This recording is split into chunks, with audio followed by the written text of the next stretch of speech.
బౌల్లో మొత్తం 10 యాపిల్స్ ఉన్నాయి. ఎన్ని? 10. ఓకే, ఆ 10 యాపిల్స్ని 10 మందికి సమానంగా పంచాలి. మనం 10 మందికి 10 సమానంగా పంచినా కానీ ఆ బౌల్లో ఇంకో యాపిల్ ఉంది. ఎలా? ఇప్పుడు ఉంటుంది టెన్షన్. నువ్వు మామూలోడివి కాదు భయ్యా. అన్న ఒక అతను తినలేదు. అంత ఒక తినలేదా? నో,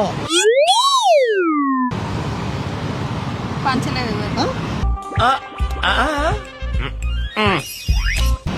పంచారు, అందరికి పంచారు. అవి అందరికి పంచారు కానీ బౌల్లో ఇంకో యాపిల్ ఉంది. తినలేదేమో ఎవరైనా, వేరే పర్సన్ తినలేదేమో. నో,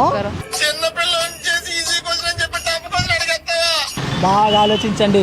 లాజికల్ క్వశ్చన్లోనే ఆన్సర్ ఉంది.